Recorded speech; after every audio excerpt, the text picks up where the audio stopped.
Hello everyone and welcome back to my channel, The Grim Reader. I am Kathy Grimm, The Grim Reader, back with a weekly reading, etc. update. As you may have seen from the previous video, last week was a bit tough because of the coming out of the procedure and having the pain for a while there. It was uncomfortable, but we're all back to normal more or less. And this is the last week before the semester starts. And so once the semester starts, most of you know, if you watch the channel, and if you haven't, I'll just sort of tell you how. So I am what is called a teaching professor. It's really, I'm a teacher. I have no, there's no, in my sort of my contract, I'm not hired to do research. So that in that sense, I'm just paid to be a teacher.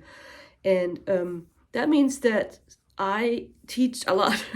So nothing like a regular everyday teacher in a high school or something. But for me, with my chronic issues, it's borderline too much. But I'm sort of up for the challenge and I'm excited. I've done it once before, this many classes back to back, Monday, Wednesday, Friday.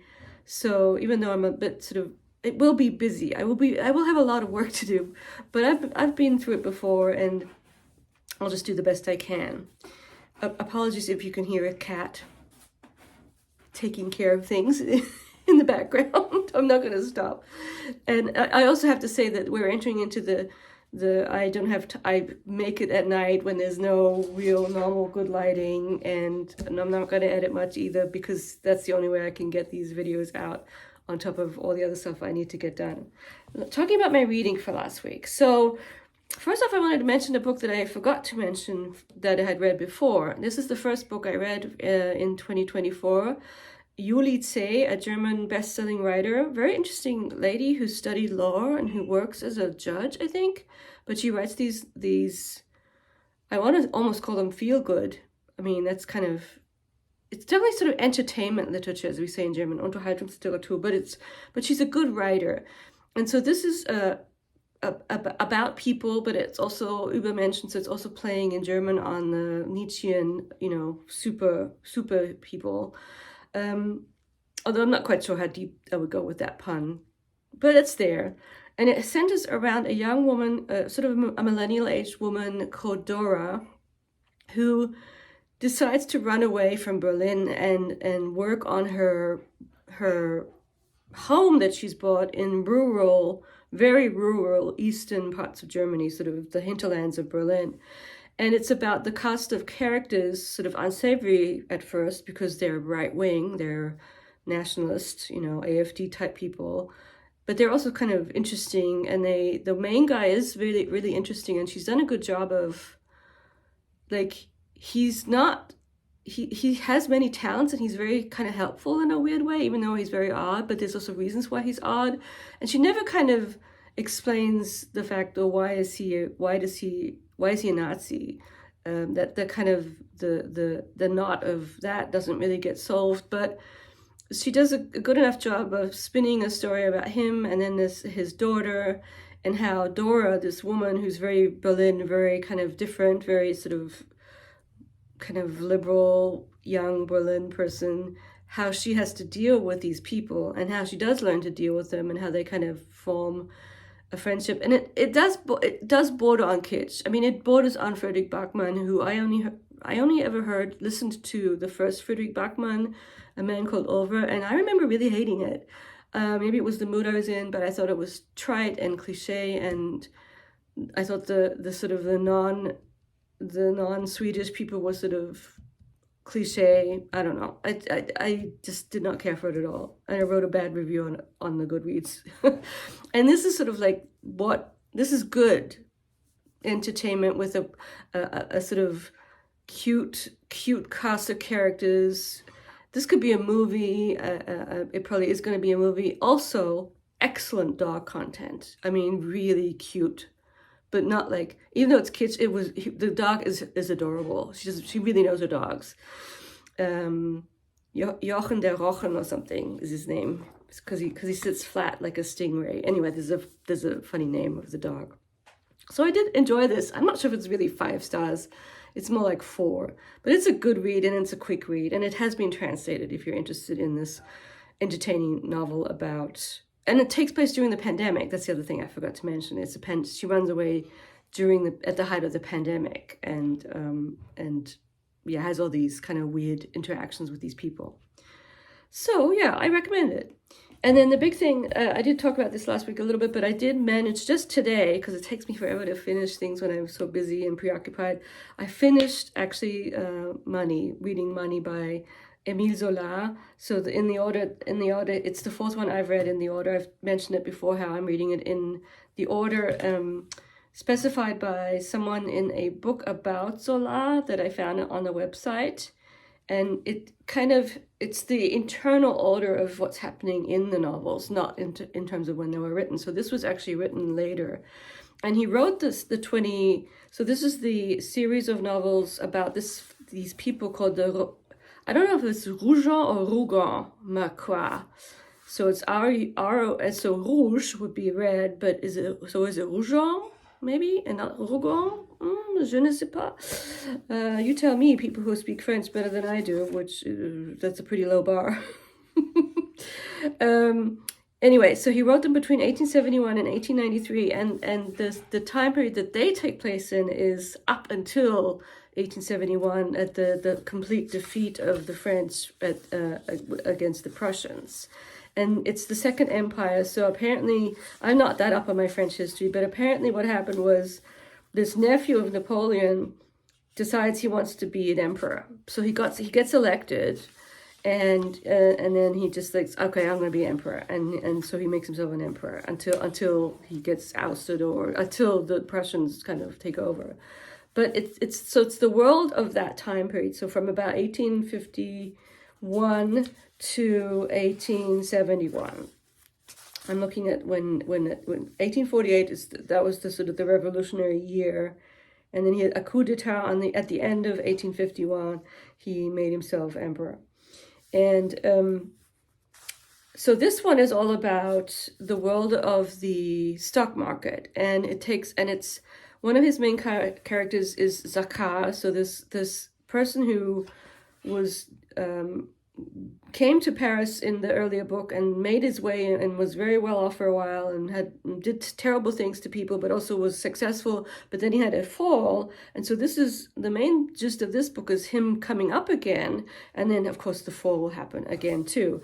But the coming up is all based on this idea of a kind of what I said, a Ponzi scheme, like getting people to invest without having to front the money in a certain way.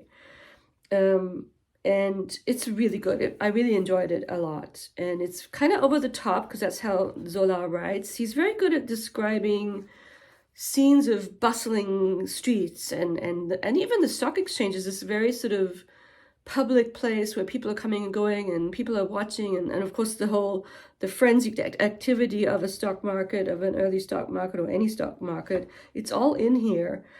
And the thing about the money is that it's almost like, okay, I guess the money is, so you have the gold, so there are sort of scenes of, you hear the clinking of the gold, but in a certain sense, it's all about this thing that motivates everything that is itself invisible, that doesn't really exist.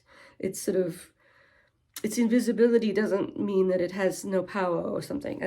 It's a vague thought, but, and so, yeah, a highly readable kind of rise tale and then fall tale, and it's all based on people's emotions regarding the money that they're going to make or the money that they lose. And he has a very large cast of characters whose lots get thrown in with this Zakar. And Zakar is basically a scoundrel, and but he is also someone that is described as sort of, at some point it says here, he sees himself as a Napoleon of finance.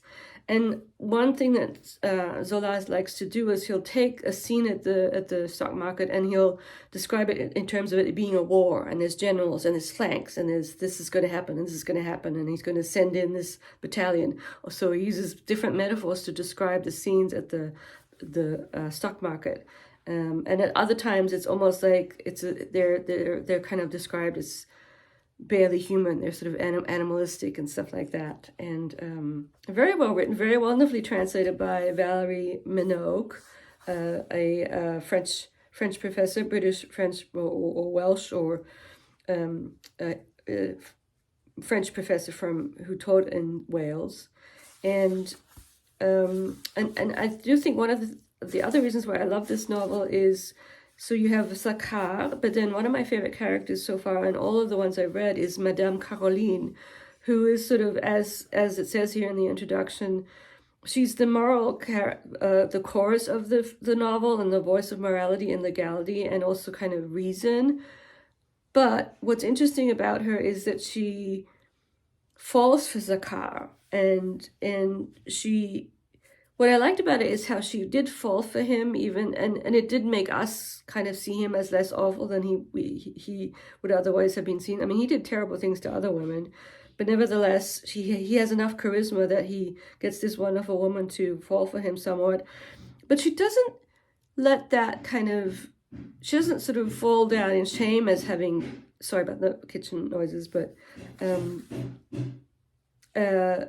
she doesn't sort of break down. She has enough sort of self-compassion to realize, or just with everyone, with humanity, she's a very humane person, and she's the one that at the end that sort of ends with her a little bit too. And it does have this funny ending, how despite having lost everything and being one of his victims, she still has this indefatigable sense of hope, and almost like her life will go on, and life is worth living despite all of its shortcomings, and it's the fact that terrible things happen all the time. Yeah, I really, really enjoyed it. And so this one was, when did he write this one? 1891. So it's one of the last ones, but in the terms of the storylines, it's not. It's only the fourth one. And the next one that I'll read at some point, maybe this year, I don't know, we'll see, probably. It's called The Dream, Le Rêve. And this one's a little bit of an outlier, apparently, because it's sort of honing in on a little story of one of the people. It marks a departure by Zola from the conventions of realism. So that's kind of interesting. So that's that. Those are the two ones that I've actually finished, one from before and one this week. And I don't have a lot to say about the group read of Little Art by Kate Briggs and Bart's lectures, preparation of the novel, because I'm a little bit behind there. I need to catch up. So we'll leave that.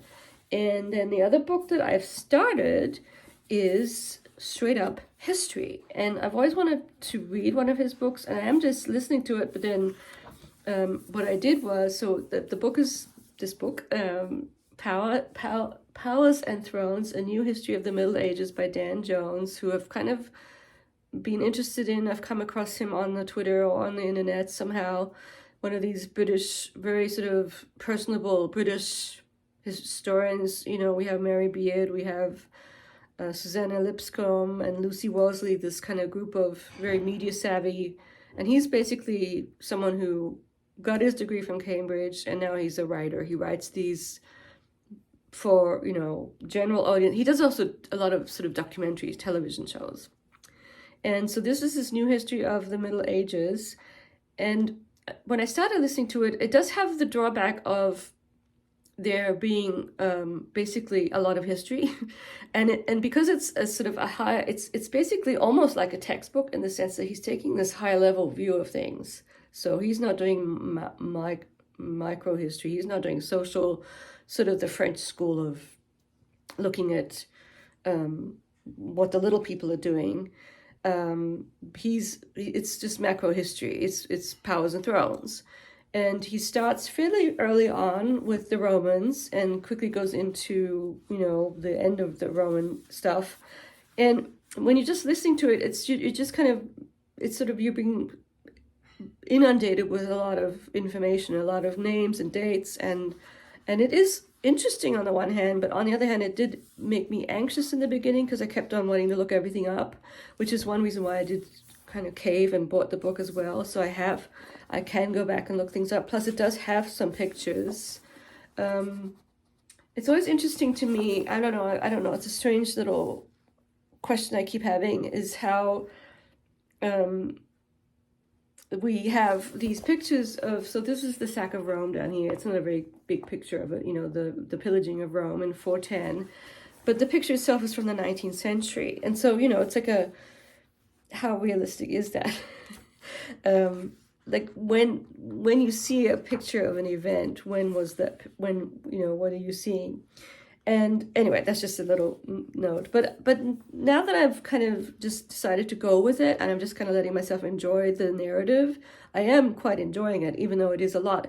And, it's hard to remember things, like, but, I'm just kind of going with it. And, now there are, and you do become aware of how I became aware of how little I know about the Byzantine Empire. Or, I mean, I knew a little bit about the end of Rome, but he kind of does a good job of explaining how the Huns came in and they were kind of pushing the other people down. And one thing that's really interesting to me that he does bring in, and that could be a new thing, is talking about climate and how, like, one of the reasons why Rome had a field day, the Roman Empire, was that the climate was good for a while, climate and conquest. A set of pleasant and profitable climate conditions settled upon the West, and they call it the Roman Climate Optimum, RCO, the Roman warm period. And of course, there were times when the weather wasn't so great, and there was one footnote that jumped to the 19th century, and I didn't know this. Let me know if you have heard of it. There was, in 1816, they called it the year without a summer. And it's because of the biggest ever volcano outbreak in Indonesia. I forget the name of the volcano, something with T. And it was in a really giant volcano eruption, so much so that it messed with the whole climate for that year in the whole world. And there was a good article. See, this is the thing. It's like, now I have this article that I kind of want to read. So it's sort of like, this is the beginning of, many other things that you could go into. But I guess I'm just going to enjoy it and go along for the ride. It is kind of like rolling along. We've had the Carolingians or the Franks, the Carolingians were kind of awful. I mean, and then you had the Northmen, who were also very warrior-like. And now he talked about the monks, which was very interesting.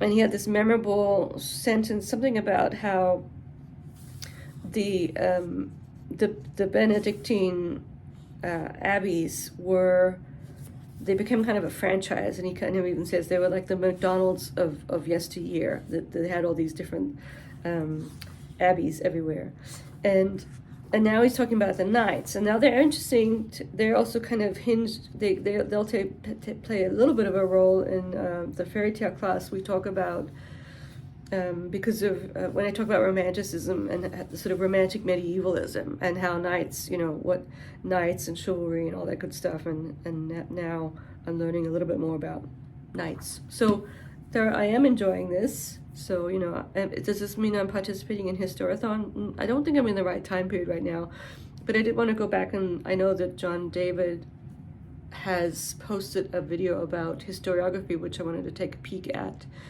And so I'm quite enjoying this, even though it is kind of like a lot. It's a lot of history. Let me know if you've read any Dan Jones or if you have any interest in reading him. And I think that's it for everything I've read.